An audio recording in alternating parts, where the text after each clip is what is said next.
ਗੈਰ ਲਾਭਕਾਰੀ video series. ਇੱਕ ਗੈਰ ਲਾਭਕਾਰੀ ਯੋਜਨਾ ਬਣਾਉਣਾ। ਇੰਟੈਗਰਲ ਔਗ ਕੈਲਗਰੀ ਫਾਊਂਡੇਸ਼ਨ ਤੋਂ ਫੰਡਿੰਗ ਨਾਲ। ਇੱਕ ਗੈਰ ਲਾਭਕਾਰੀ ਯੋਜਨਾ ਬਣਾਉਣਾ। ਤੁਹਾਡੇ ਕੋਲ ਇੱਕ ਗੈਰ ਲਾਭਕਾਰੀ ਸੰਸਥਾ ਲਈ ਇੱਕ ਵਿਚਾਰ ਹੈ ਜੋ ਤੁਸੀਂ ਸ਼ੁਰੂ ਕਰਨਾ ਚਾਹੁੰਦੇ ਹੋ। ਇੱਕ ਗੈਰ ਲਾਭਕਾਰੀ ਸ਼ੁਰੂ ਕਰਨਾ ਔਖਾ ਕੰਮ ਹੈ, ਇਸ ਲਈ ਲੰਬੇ ਸਮੇਂ ਵਿੱਚ ਆਪਣੀ ਗੈਰ ਲਾਭਕਾਰੀ ਸੰਸਥਾ ਨੂੰ ਕਾਇਮ ਰੱਖਣਾ ਵੀ ਇੱਕ ਔਖਾ ਕੰਮ ਹੈ। ਸ਼ੁਰੂ ਕਰਨ ਤੋਂ ਪਹਿਲਾਂ ਕੁਝ ਮੁੱਖ ਸਵਾਲ ਹਨ ਜੋ ਤੁਹਾਨੂੰ ਪਹਿਲਾਂ ਪੁੱਛਣੇ ਚਾਹੀਦੇ ਹਨ। ਇਹ ਕੰਮ ਹੋਰ ਕੌਣ ਕਰ ਰਿਹਾ ਹੈ? ਸਭ ਤੋਂ ਪਹਿਲਾਂ ਤੁਹਾਨੂੰ ਇਹ ਪਤਾ ਕਰਨਾ ਚਾਹੀਦਾ ਹੈ ਕਿ ਉਹੀ ਜਾਂ ਸਮਾਨ ਕੰਮ ਕੌਣ ਕਰ ਰਿਹਾ ਹੈ। ਜੇ ਇੱਥੇ ਹੋਰ ਸੰਸਥਾਵਾਂ ਹਨ ਜੋ ਸਮਾਨ ਕੰਮ ਕਰਨ ਲਈ ਭਾਵੁਕ ਹਨ ਜਾਂ ਸਮਾਨ ਸਮੂਹਾਂ ਦੀ ਮਦਦ ਕਰ ਰਹੇ ਹਨ, ਇੱਕ ਨਵੀਂ ਸੰਸਥਾ ਸ਼ੁਰੂ ਕਰਨ ਨਾਲੋਂ ਕਿਸੇ ਤਰੀਕੇ ਨਾਲ ਉਹਨਾਂ ਦੇ ਕੰਮ ਦਾ ਸਮਰਥਨ ਕਰਨਾ ਬਿਹਤਰ ਹੋ ਸਕਦਾ ਹੈ। ਉਦਾਹਰਣ ਲਈ, ਮੈਨੂਅਲ ਨੂੰ ਇੱਕ ਗੈਰ ਲਾਭਕਾਰੀ ਸ਼ੁਰੂ ਕਰਨ ਦਾ ਵਿਚਾਰ ਸੀ ਤਾਂ ਜੋ ਗਰੀਬ ਨੌਜਵਾਨਾਂ ਨੂੰ ਸਾਈਕਲ ਪ੍ਰਾਪਤ ਕਰਨ ਅਤੇ ਸਾਈਕਲ ਟੂਰ ਤੇ ਜਾਣ ਵਿੱਚ ਮਦਦ ਕੀਤੀ ਜਾ ਸਕੇ। ਜਦੋਂ ਉਸਨੇ ਖੋਜ ਕੀਤੀ ਤਾਂ ਉਸਨੂੰ ਪਤਾ ਲੱਗਾ ਕਿ ਉਸਦੇ ਭਾਈਚਾਰੇ ਵਿੱਚ ਇੱਕ ਸੰਸਥਾ ਹੈ ਜੋ ਨੌਜਵਾਨਾਂ ਨੂੰ ਸਾਈਕਲ ਦੀ ਮੁਰੰਮਤ ਕਰਨਾ ਸਿੱਖਣ ਵਿੱਚ ਮਦਦ ਕਰਦੀ ਸੀ ਅਤੇ ਸਾਈਕਲ ਟੂਰ ਪ੍ਰੋਗਰਾਮ ਵੀ ਚਲਾਉਂਦੀ ਸੀ। ਮੈਨੂਅਲ ਨੇ ਫੈਸਲਾ ਕੀਤਾ ਕਿ ਇੱਕ ਨਵੀਂ ਗੈਰ ਲਾਭਕਾਰੀ ਸ਼ੁਰੂ ਕਰਨ ਦੀ ਗੁੰਝਲਦਾਰ ਪ੍ਰਕਿਰਿਆ ਵਿੱਚੋਂ ਲੰਘਣ ਦੀ ਬਜਾਏ ਉਹ ਇੱਕ ਵਾਲੰਟੀਅਰ ਬੋਰਡ ਮੈਂਬਰ ਵਜੋਂ ਅਤੇ ਮੌਜੂਦਾ ਸੰਸਥਾ ਲਈ ਇੱਕ ਪ੍ਰੋਗਰਾਮ ਲੀਡਰ ਵਜੋਂ ਆਪਣੀਆਂ ਸੇਵਾਵਾਂ ਪੇਸ਼ ਕਰੇਗਾ। ਭਾਵੇਂ ਅਜਿਹੀਆਂ ਸੰਸਥਾਵਾਂ ਪਹਿਲਾਂ ਹੀ ਕਿਸੇ ਕਾਰਨ ਲਈ ਕੰਮ ਕਰ ਰਹੀਆਂ ਹਨ, ਇਸ ਦਾ ਮਤਲਬ ਇਹ ਨਹੀਂ ਹੈ ਕਿ ਤੁਹਾਨੂੰ ਕੋਈ ਨਵੀਂ ਸੰਸਥਾ ਸ਼ੁਰੂ ਨਹੀਂ ਕਰਨੀ ਚਾਹੀਦੀ। ਹਾਲਾਂਕਿ ਸਮਾਜ ਸੰਗਠਨਾਂ ਦੀ ਸਮੀਖਿਆ ਕਰਨਾ ਇੱਕ ਕੀਮਤੀ ਪਹਿਲਾ ਕਦਮ ਹੈ। ਤੁਹਾਡੇ ਕੰਮ ਦਾ ਟੀਚਾ ਕੀ ਹੈ? ਤੁਹਾਨੂੰ ਆਪਣੀ ਸੰਸਥਾ ਦੇ ਟੀਚੇ ਜਾਂ ਉਦੇਸ਼ ਬਾਰੇ ਸਪਸ਼ਟ ਅਤੇ ਖਾਸ ਹੋਣਾ ਚਾਹੀਦਾ ਹੈ। ਖਾਸ ਰਹੋ ਕਿਉਂਕਿ ਇਹ ਟੀਚਾ ਸੰਸਥਾ ਦੇ ਮਿਸ਼ਨ ਅਤੇ ਵਿਜ਼ਨ ਨੂੰ ਸੁਚੇਤ ਕਰੇਗਾ। ਤੁਹਾਡਾ ਮਿਸ਼ਨ ਅਤੇ ਵਿਜ਼ਨ ਉਹ ਬਿਆਨ ਹਨ ਜੋ ਇੱਕ ਗੈਰ ਲਾਭਕਾਰੀ ਸੰਸਥਾ ਵਜੋਂ ਤੁਹਾਡੇ ਕੰਮ ਦੀ ਅਗਵਾਈ ਕਰਨਗੇ। ਉਦਾਹਰਣ ਲਈ, ਵਿਚਾਰ ਕਰੋ ਕਿ ਆਪਣੇ ਕੰਮ ਵਿੱਚ ਤੁਸੀਂ ਕਿਸ ਵੱਲ ਧਿਆਨ ਦੇਣਾ ਚਾਹੁੰਦੇ ਹੋ? ਕਲਾ, ਜਾਨਵਰ, ਸਮਾਜਿਕ ਸੇਵਾਵਾਂ, ਵਾਤਾਵਰਣ, ਵਕਾਲਤ, ਖੋਜ? ਕੌਣ? ਤੁਹਾਡੀ ਗੈਰ ਲਾਭਕਾਰੀ ਸੰਸਥਾ ਕਿਸ ਦੀ ਸੇਵਾ ਕਰੇਗੀ? ਬਜ਼ੁਰਗ? ਕੀ ਤੁਹਾਡਾ ਧਿਆਨ ਸਾਰੇ ਬਜ਼ੁਰਗਾਂ ਜਾਂ ਸਿਰਫ ਘੱਟ ਆਮਦਨ ਵਾਲੇ ਬਜ਼ੁਰਗਾਂ ਤੇ ਹੋਵੇਗਾ? ਜਾਨਵਰ? ਕੀ ਤੁਸੀਂ ਸਾਰੇ ਜਾਨਵਰਾਂ ਦੀ ਮਦਦ ਕਰੋਗੇ ਜਾਂ ਸਿਰਫ ਕੁੱਤਿਆਂ ਦੀ? ਕਿੱਥੇ? ਤੁਹਾਡੀ ਗੈਰ ਲਾਭਕਾਰੀ ਸੰਸਥਾ ਕਿੱਥੇ ਫੋਕਸ ਕਰੇਗੀ? ਇੱਕ ਆਂਢ ਗੁਆਂਢ, ਸ਼ਹਿਰ, ਖੇਤਰ, ਸੂਬਾ, ਦੇਸ਼? ਤੁਹਾਡਾ ਕੰਮ ਕਿਹੋ ਜਿਹਾ ਲੱਗੇਗਾ? ਤੁਸੀਂ ਕੀ ਸੋਚਦੇ ਹੋ ਕਿ ਤੁਹਾਡੀਆਂ ਗਤੀਵਿਧੀਆਂ ਕੀ ਹੋਣਗੀਆਂ? ਗਤੀਵਿਧੀਆਂ ਉਹ ਚੀਜ਼ਾਂ ਹਨ ਜੋ ਤੁਸੀਂ ਆਪਣੇ ਟੀਚਿਆਂ ਨੂੰ ਪੂਰਾ ਕਰਨ ਲਈ ਕਰਦੇ ਹੋ। ਗਤੀਵਿਧੀਆਂ ਦੀ ਉਦਾਹਰਨਾਂ ਵਿੱਚ ਪ੍ਰੋਗਰਾਮ ਦੀ ਪੇਸ਼ਕਸ਼ ਕਰਨਾ, ਸੇਵਾ ਪ੍ਰਦਾਨ ਕਰਨਾ, ਸਮਾਗਮਾਂ ਦੀ ਮੇਜ਼ਬਾਨੀ ਕਰਨਾ, ਜਾਗਰੂਕਤਾ ਪੈਦਾ ਕਰਨਾ ਅਤੇ ਨੀਤੀ ਵਿੱਚ ਤਬਦੀਲੀਆਂ ਦੀ ਵਕਾਲਤ ਕਰਨਾ ਸ਼ਾਮਲ ਹੈ। ਇਹ ਗਤੀਵਿਧੀਆਂ ਕਿੱਥੇ ਹੋਣਗੀਆਂ? ਇੱਕ ਭੌਤਿਕ ਜਗ੍ਹਾ, ਆਨਲਾਈਨ, ਬਾਹਰ? ਗਤੀਵਿਧੀਆਂ ਨੂੰ ਪੂਰਾ ਕਰਨ ਵਿੱਚ ਕੌਣ ਮਦਦ ਕਰੇਗਾ? ਵਾਲੰਟੀਅਰ? ਭੁਗਤਾਨ ਕੀਤਾ ਸਟਾਫ? ਬੋਰਡ ਆਫ ਡਾਇਰੈਕਟਰਜ਼ ਵਿੱਚ ਕੌਣ ਹੋਵੇਗਾ? ਪੈਸਾ ਕਿੱਥੋਂ ਆਵੇਗਾ? ਗੈਰ ਲਾਭਕਾਰੀ ਸੰਸਥਾ ਨੂੰ ਆਪਣੀ ਗਤੀਵਿਧੀਆਂ ਨੂੰ ਪੂਰਾ ਕਰਨ ਲਈ ਪੈਸੇ ਦੀ ਲੋੜ ਹੁੰਦੀ ਹੈ। ਉਹਨਾਂ ਨੂੰ ਆਪਣੇ ਕਰਮਚਾਰੀਆਂ ਨੂੰ ਤਨਖਾਹ ਦੇਣ ਦੀ ਵੀ ਲੋੜ ਹੋ ਸਕਦੀ ਹੈ।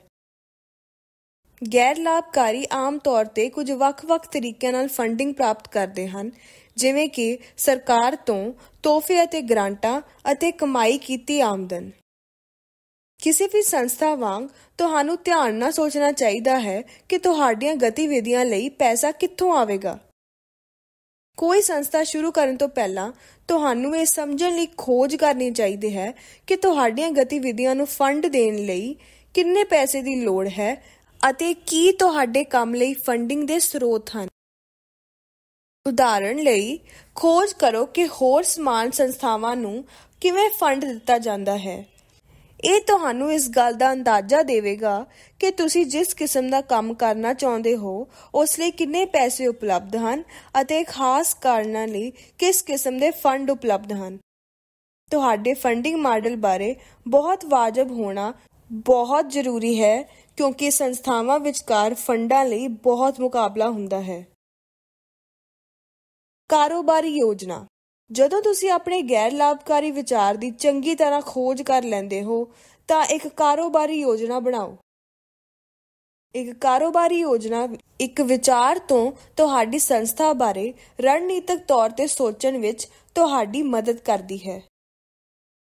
ਇੱਕ ਕਾਰੋਬਾਰੀ ਯੋਜਨਾ ਵਿੱਚ ਸ਼ਾਮਲ ਹੋ ਸਕਦਾ ਹੈ ਮਿਸ਼ਨ ਅਤੇ ਵਿਜ਼ਨ, ਸੰਸਥਾ ਦੀ ਸੰਖੇਪ ਜਾਣਕਾਰੀ, ਗਤੀਵਿਧੀਆਂ, ਸੇਵਾ ਜਨਸੰਖਿਆ, ਗਾਹਕ ਵਿਸ਼ਲੇਸ਼ਣ, ਸਮਾਨ ਸੰਸਥਾਵਾਂ ਦੀਆਂ ਸਮੀਖਿਆਵਾਂ, ਮਾਰਕੀਟਿੰਗ ਯੋਜਨਾ, ਕਾਰਜ ਯੋਜਨਾ, ਲੋਕ ਯੋਜਨਾ, ਵਲੰਟੀਅਰ, ਸਟਾਫ, ਬੋਰਡ, ਵਿੱਤੀ ਯੋਜਨਾ, ਫੰਡਿੰਗ ਦੇ ਸੰਭਾਵੀ ਸਰੋਤ। ਇੱਕ ਕਾਰੋਬਾਰੀ ਯੋਜਨਾ ਇੱਕ ਵਿਚਾਰ ਤੋਂ ਤੁਹਾਡੀ ਸੰਸਥਾ ਬਾਰੇ ਰਣਨੀਤਕ ਤੌਰ ਤੇ ਸੋਚਣ ਵਿੱਚ ਤੁਹਾਡੀ ਮਦਦ ਕਰਦੀ ਹੈ। ਤੁਸੀਂ ਕਾਰੋਬਾਰੀ ਯੋਜਨਾ ਦੀ ਵਰਤੋਂ ਸੰਭਾਵੀ ਫਾਈਨਾਂਸਰਾਂ ਨੂੰ ਦਿਖਾਉਣ ਅਤੇ ਦੂਜਿਆਂ ਨੂੰ ਤੁਹਾਡੀ ਮਦਦ ਕਰਨ ਲਈ ਪ੍ਰੇਰਿਤ ਕਰਨ ਲਈ ਵੀ ਕਰ ਸਕਦੇ ਹੋ।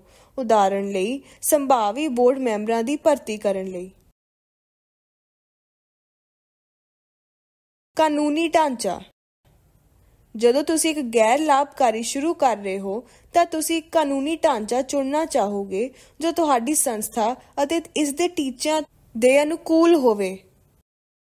ਲੋਕਾਂ ਦਾ ਇੱਕ ਸਮੂਹ ਕਾਨੂੰਨੀ ਢਾਂਚਾ ਚੁਣੇ ਬਿਨਾਂ ਵੀ ਸਮਾਜਿਕ ਭਲਾ ਕਰ ਸਕਦਾ ਹੈ। ਉਦਾਹਰਣ ਲਈ, ਲੋਕਾਂ ਦਾ ਇੱਕ ਸਮੂਹ ਬਜ਼ੁਰਗਾਂ ਅਤੇ ਨੌਜਵਾਨਾਂ ਲਈ ਇੱਕ ਵਾਕਿੰਗ ਕਲੱਬ ਬਣਾ ਸਕਦਾ ਹੈ ਜਾਂ ਗੁਆਂਢੀ ਆਪਣੇ ਭਾਈਚਾਰੇ ਵਿੱਚ ਗਰੀਬ ਲੋਕਾਂ ਦੀ ਮਦਦ ਕਰਨ ਲਈ ਇਕੱਠੇ ਹੋ ਸਕਦੇ ਹਨ। ਪਰ ਇੱਕ ਕਾਨੂੰਨੀ ਸੰਸਥਾ ਬਣਨ ਲਈ ਤੁਹਾਨੂੰ ਸਪਸ਼ਟ ਸਮਝ ਦੀ ਲੋੜ ਹੈ। ਤੁਸੀਂ ਇਸ ਨੂੰ ਕਿਵੇਂ ਕਰਨਾ ਚਾਹੁੰਦੇ ਹੋ, ਪੈਸਾ ਕਿੱਥੋਂ ਆਵੇਗਾ ਅਤੇ ਕੌਣ ਸ਼ਾਮਲ ਹੋਵੇਗਾ। ਇਹਨਾਂ ਸਵਾਲਾਂ ਦੇ ਜਵਾਬ ਇਸ ਗੱਲ ਤੇ ਪ੍ਰਭਾਵ ਪਾਉਣਗੇ ਕਿ ਕਿਸ ਕਿਸਮ ਦਾ ਗੈਰ ਲਾਭਕਾਰੀ ਕਾਨੂੰਨ ਸਭ ਤੋਂ ਵਧੀਆ ਫਿੱਟ ਹੋਵੇਗਾ। ਆਪਣੇ ਵਿਚਾਰ ਨੂੰ ਕਾਨੂੰਨੀ ਤੌਰ ਤੇ ਮਾਨਤਾ ਪ੍ਰਾਪਤ ਸੰਸਥਾ ਵਿੱਚ ਬਦਲਣ ਤੋਂ ਪਹਿਲਾਂ ਅਸੀਂ ਸਿਫਾਰਿਸ਼ ਕਰਦੇ ਹਾਂ ਕਿ ਤੁਸੀਂ ਪੇਸ਼ੇਵਾਰ ਕਾਨੂੰਨੀ ਸਲਾਹ ਲਓ ਕਿਉਂਕਿ ਕਾਨੂੰਨ ਗੁੰਝਲਦਾਰ ਹੈ। ਇੰਟੈਗਰਲ ਔਰਗ ਕਾਨੂੰਨੀ ਕਲੀਨਿਕ ਨਾਮਕ ਇੱਕ ਮੁਫਤ ਸੇਵਾ ਦੀ ਪੇਸ਼ਕਸ਼ ਕਰਦਾ ਹੈ। ਲੀਗਲ ਕਲੀਨਿਕ ਵਿਖੇ ਤੁਸੀਂ ਕਿਸੇ ਵਕੀਲ ਨਾਲ ਜੁੜ ਸਕਦੇ ਹੋ ਜੋ ਤੁਹਾਡੇ ਗੈਰ ਲਾਭਕਾਰੀ ਲਈ ਸਭ ਤੋਂ ਵਧੀਆ ਕਾਨੂੰਨੀ ਢਾਂਚੇ ਬਾਰੇ ਸੁਝਾਅ ਦੇ ਸਕਦਾ ਹੈ। ਕਲੀਨਿਕ ਦਾ ਪ੍ਰਬੰਧ ਕਰਨ ਲਈ ਇੰਟੈਗਰਲ ਔਰਗ ਦੀ ਵੈਬਸਾਈਟ www.integralorg.ca ਤੇ ਜਾਓ। ਤੁਸੀਂ ਇੰਟੈਗਰਲ ਔਰਗ ਦੀ ਸੋਸ਼ਲ ਐਂਟਰਪ੍ਰਾਈਜ਼ ਟੂਲਕਿਟ ਨੂੰ ਵੀ ਦੇਖਣਾ ਚਾਹ ਸਕਦੇ ਹੋ ਜੋ ਕਾਨੂੰਨੀ ਢਾਂਚੇ ਬਾਰੇ ਫੈਸਲਾ ਕਰਨ ਵਿੱਚ ਤੁਹਾਡੀ ਮਦਦ ਕਰ ਸਕਦੀ ਹੈ।